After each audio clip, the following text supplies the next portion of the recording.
बिस्मिल्लाहिर्रहमानिर्रहीम। अस्सलाम वालेकुम नाज़रीन, मैं हूं बाबर हयात और आप देख रहे हैं 24/7 उर्दू न्यूज पर होम एक्सप्लेन्स किताबों से बाबर हयात शो। नाज़रीन, इस वक्त पाकिस्तान के क्रिकेट सर्कल्स में जो सबसे बड़ी खबर गर्दिश कर रही है वो बाबर आजम की कप्तानी के हवाले से है कि बाबर आजम की कप्तानी इस वक्त बड़े खतरे का शिकार है और T20 वर्ल्ड कप में उनकी कप्तानी को लेकर के उठने वाले बड़े सवालात का जवाब ढूंढने की अब कोशिश शुरू हो गई है।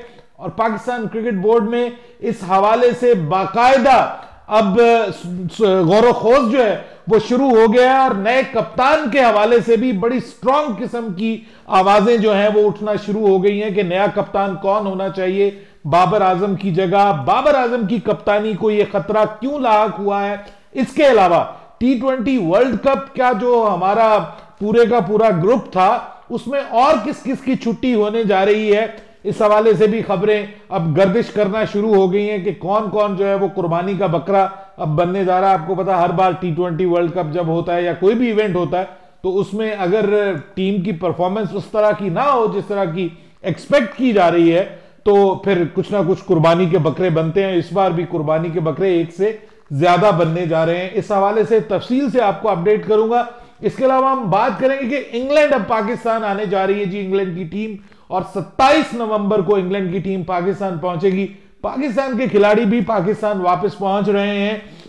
अब इंग्लैंड का जो दौरा है उसके हवाले से जो स्क्वाड तश्कील दिया जा रहा है उसमें कुछ बड़े नए नाम भी सामने आ रहे हैं, कुछ तब्दीलियां होने जा रही हैं और खास तौर पे बात हो रही है शाहीन शाह अफरीदी की रिप्लेसमेंट के हवाले से। इस हवाले से भी फैसला कर लिया गया है। इन तमाम मौजूआत पर आज के इस प्रोग्राम में बात करेंगे, लेकिन आगे बढ़ने से पहले आपसे गुजारिश की अगर आप क्रिकेट से मुस्तकिल और मुकम्मल और सच्ची खबरों के साथ अपडेट होना चाहते हैं तो हमारे इस यूट्यूब चैनल को जल्दी से कर लीजिएगा सब्सक्राइब और बेल आइकन को पुश करना मत भूलिएगा।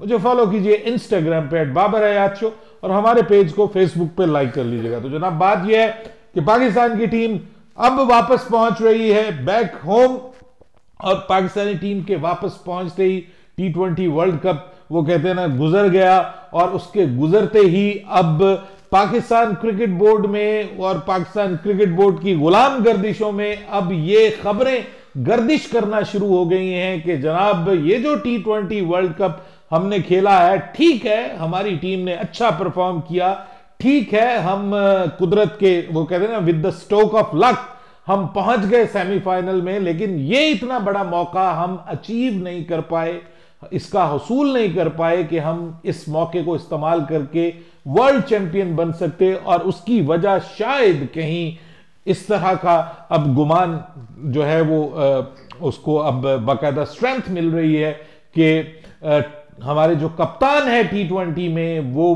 बाबर आजम शायद बहुत ज्यादा अंडर प्रेशर है, शायद उनके ऊपर बहुत ज्यादा बर्डन है, वो आउट ऑफ फॉर्म भी हैं और इसके अलावा उनको हमने तीनों फॉर्मेट का कप्तान बनाया हुआ है। तो अब इस हवाले से जो है वो बाकायदा जो खबरें अब गर्दिश करना शुरू हो गई हैं और ये हमेशा गर्दिश करती हैं। आपको पता है कि पिछली बार भी एशिया कप के बाद भी ये बातें हुई थी, लेकिन वो उस वक्त कुछ किया नहीं जा सकता था क्योंकि पाकिस्तान ने T20 वर्ल्ड कप खेलना था। अब T20 वर्ल्ड कप खेल मुकम्मल हो गया, अब टेस्ट क्रिकेट स्टार्ट होने जा रही है और 2 लगातार सीरीज पाकिस्तान को टेस्ट सीरीज खेलनी है। सो फौरी तौर पर तो आपको पता है T20 मैचेस हो नहीं रहे, लेकिन फिर भी T20 कप्तान जो है उसके हवाले से अब नए नाम आना शुरू हो गए हैं। जो नाम लिए जा रहे हैं इस वक्त, जो उम्मीदवारान हैं, उनमें मोहम्मद रिजवान भी शामिल हैं, उनमें शान मसूद भी शामिल हैं, उनमें जो तीसरा नाम लिया जा रहा है वो शादाब खान का नाम लिया जा रहा है। शादाब खान के हवाले से भी बात की जा रही है कि वो कप्तान होंगे या कोई और होगा। तो आपको ये मैं बताने जा रहा हूं कि इनमें जो सबसे ज्यादा मजबूत उम्मीदवार इस वक्त सामने आ रहा है वो है शादाब खान। शादाब खान के हवाले से अब यह फैसला किया जा रहा है कि उन्हें T20 की हद तक कप्तान बना दिया जाएगा और बाबर आजम के ऊपर से कम एक कप्तानी की जिम्मेदारी जो है वो फौरी तौर पर हटाने का प्लान कर लिया गया है और वो है T20 की कप्तानी। सो T20 में बाबर आजम बतौर बल्लेबाज तो हमें खेलते हुए दिखाई देंगे, लेकिन बतौर कप्तान वो अब हमें खेलते हुए मुश्किल दिखाई देंगे। ये अब ऑलमोस्ट फैसला हो चुका है। अब इसी हवाले से जो है वो इवन मोहम्मद आमिर से भी जब पूछा गया कि जनाब आपके ख्याल में कौन कप्तान होना चाहिए, ये तस्वीरें जब सामने रखी गई और पूछा गया तो उन्होंने कहा कि शादाब जो है, Shady, he is a best choice. और उसकी वजह यह है कि he can bat, he can bowl, he can field, और वो बहुत एक्टिवली सोचते हैं और बड़े जल्दी जल्दी क्विक डिसीजंस लेते हैं और जरा दलेरी वाले डिसीजंस लेते हैं। देखें, बात यह है कि टी20 क्रिकेट है ही दलेरों की क्रिकेट, ये घबराने वालों की, डरने वालों की क्रिकेट बिल्कुल नहीं है, ये फियरलेस क्रिकेट खेलने वालों की क्रिकेट है।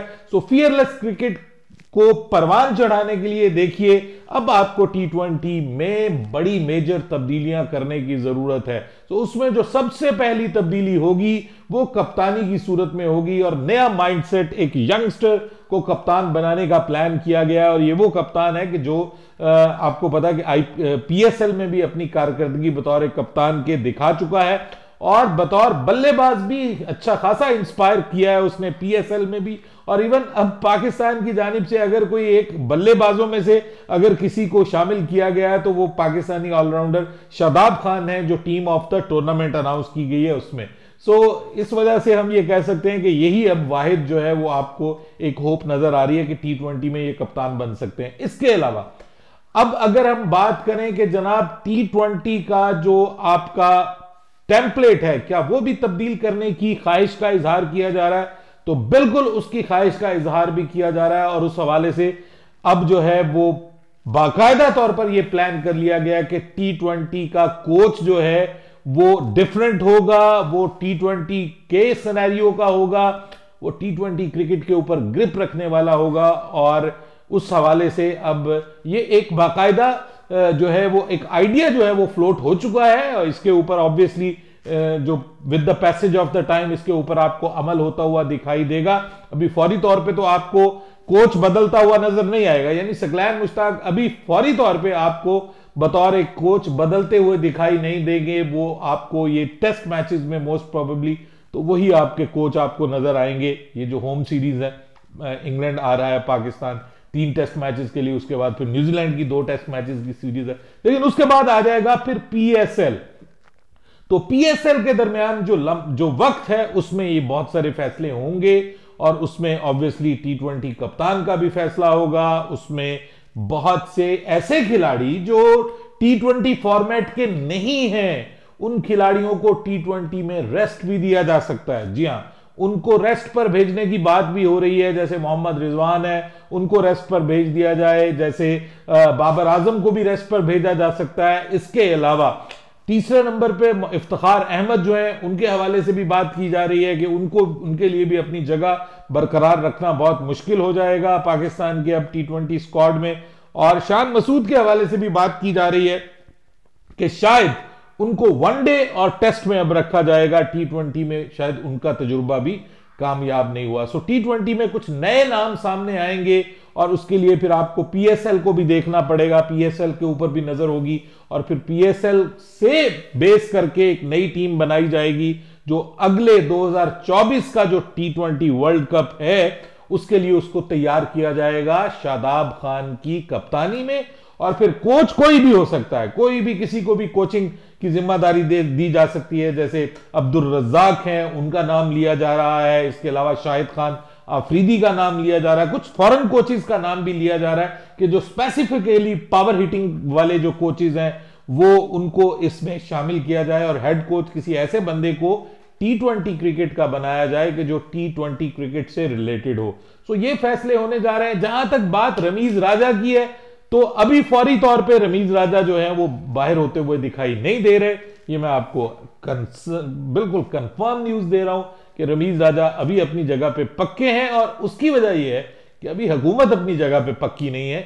ये जो महीना है नवंबर का ये गुजर जाए, उसके बाद फिर रमीज राजा के बारे में भी हुकूमत सोचेगी, क्योंकि फिर उनको पता है कि अगले 6-8 माह हमारे पास हैं, तो उसमें वो फैसला फिर कर सकते हैं रमीज राजा की छुट्टी के हवाले से। लेकिन फौरी तौर पे मजीद जो आपको छुट्टियां होती हुई नजर आएंगी उसमें जनाब आपको पाकिस्तान के बॉलिंग कोच, मुझे नहीं लगता कि फौरी तौर पे वो उनकी छुट्टी हो, क्योंकि उनकी कारकर्दगी इतनी बुरी नहीं है। बैटिंग कोच तब्दील हो सकता है, बिल्कुल तब्दील होगा मोस्ट प्रोबेबली, आपको मोहम्मद यूसुफ भी नजर नहीं आएंगे, सकलैन मुश्ताक भी नजर नहीं आएंगे।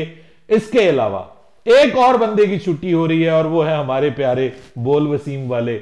मुझे वो अब दोबारा अपने यूट्यूब चैनल पे आते हुए दिखाई दे रहे हैं। इंशाल्लाह उनका इंटरव्यू भी करेंगे जब वो वापस अपने यूट्यूब चैनल पे आएंगे, बोल वसीम पे, वो भी वापस आते हुए नजर आए। सो ये तब्दीलियां अब तय हैं, ये आज हो या कल हो, ये होने जा रही हैं, ये मैं आपको बता रहा हूं और मुझे इसकी खबर भी है।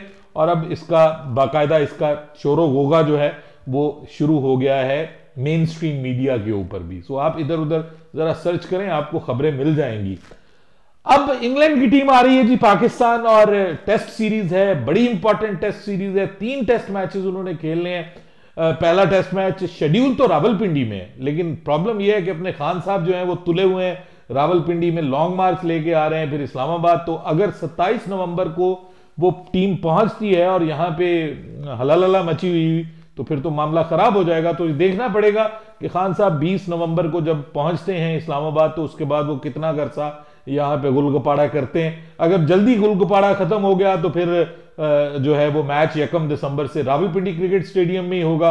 अदरवाइज यहां का मैच फिर मोस्ट प्रोबेबली जो है वो कराची में चला जाएगा, और कराची में पहला मैच होगा, दूसरा मैच मुल्तान में होगा, और तीसरा मैच फिर कराची में होगा। फिर ये शेड्यूल बन जाएगा। पाकिस्तान का जो स्क्वाड है वो भी नेक्स्ट वीक में आपको अनाउंस होते हुए आप देखेंगे, और मुमकिन है इसी वीक के एंड में आपको अनाउंस हो जाए।